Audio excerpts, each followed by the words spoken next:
cette semaine, nous sommes à Épinal, chez Jean-Louis Zanin, le chef des fines herbes. Donc, on va réaliser la 4e recette de cette semaine. Donc, tu es parti sur un fromage travaillé. Voilà. Le roquefort. Tout simplement. On l'associe avec quoi, alors? Roquefort, figues, miel et sur une salade d'endives.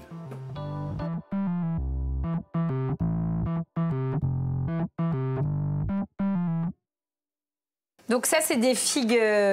C'est de la figue séchée. C'est ce que j'allais dire, séchée. Voilà. Voilà. Que tu as coupé. Que j'ai coupé en cubes grossièrement. Et maintenant, D'accord. Et là, tu rajoutes du miel.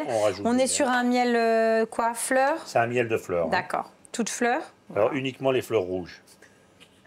C'est ma tête. Fleurs. Je sais pas, j'ai pas été regardé. J'ai l'impression que tu te moques, Jean-Louis, de moi. Donc, c'est un miel toute fleur. Arrête Oui. de... Voilà, on va faire fondre le miel avec les figues. Oui. Hein, c'est surtout pour fondre. Hein.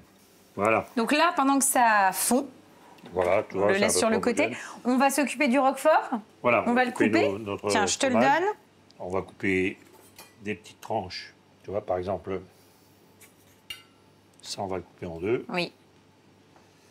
Voilà. Et après, tu vas le mettre. Voilà, et ça, ce sera dans la feuille de brique. D'accord. Hein. Donc là, on va réaliser l'aumônière. Donc, tu as récupéré ta feuille de brique Voilà, que tu as mis sur ton assiette. On met un petit peu de beurre fondu. le beurre fondu. Ben, je refais le pareil. de Donc, l'autre côté. recto verso. Voilà, grossièrement. Ensuite, on ajoute donc notre préparation miel figue. Voilà, une petite quenelle. Voilà. Tu mets On ton a le roquefort morceau de roquefort. que tu mets au centre. Et ensuite, tu refermes Voilà, tu refermes. ton aumônière. Voilà, en faisant des plis réguliers. Oui. Et après, tu vas simplement le fermer avec Avec un pic. un petit cure-dent. Un cure-dent, voilà, tout à fait. Tu vas la passer en cuisson. On la met sur une plaque en cuisson. D'accord. Au Donc, four, voilà.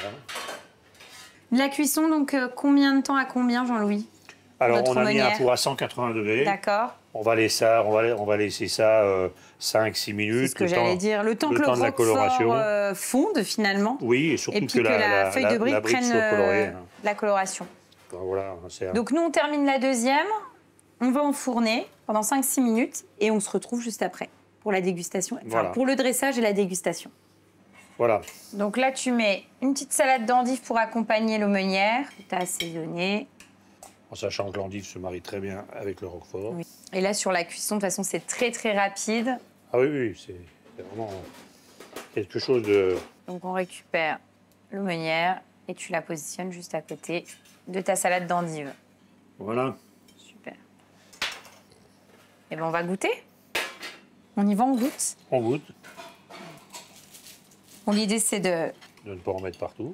et de récupérer un petit peu de la préparation, donc d'aller au centre.